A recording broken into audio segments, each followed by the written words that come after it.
Hey guys! Ngayong araw po ay gagawa po tayo ng simple, masarap at masustansyang ulam. Bali gumamit po ako dito ng tuna, bali 55 grams po ito. And the brand po ng tuna ay pwede nyo naman pong gamitin dito sa recipe natin ngayong araw. Bali sasalain ko po siya para matanggal po yung pinakang oil nitong ating tuna, then set aside. At para mas healthy ay gumamit po ako dito ng cabbage. Small cabbage lamang po ito at akin po itong hihiwain sa katamtamang nipis lamang po.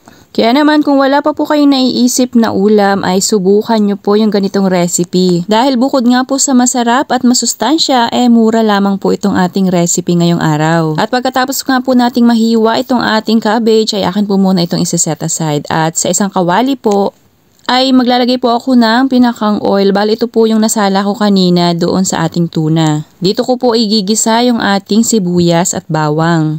Halu-haluin lamang po hanggang sa lumabas yung bango ng ating bawang at sibuyas. Bali ang gusto ko sa recipe na ito ay talaga namang malasa. Dahil nga noong ating tuna at yung ating namang cabbage ay talaga namang napakasarap igisa. Kahit pa nga po wala yang kapartner, basta meron lang yung konting pampalasa ay okay na okay na.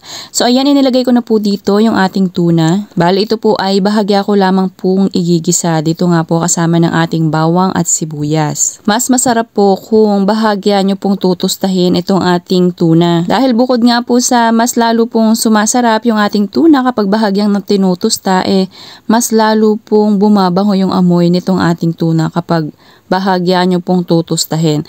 Then kapag bahagya na nga pong natusta ay pwede nyo na pong ilagay dito yung ating repolyo. Bale, sandaling paggigisa na lamang po ito sa repolyo dahil alam naman po natin na ang repolyo ay madali lamang pong maluto at saka mas gusto ko talaga kapag ganitong gulay hindi lubsak. Bale, ito po ay tatakpan ko muna sa loob ng mga 1 hanggang 2 minuto para lang lumambot ng konti yung ating gulay.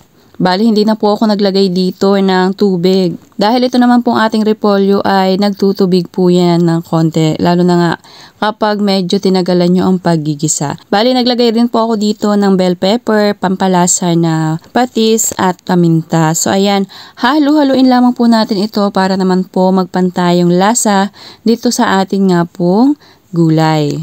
At kapag sa tingin nyo po ay okay na yung lasa, pwede nyo na po yung hanguin. At ready na po yung i-serve. Nako, diba?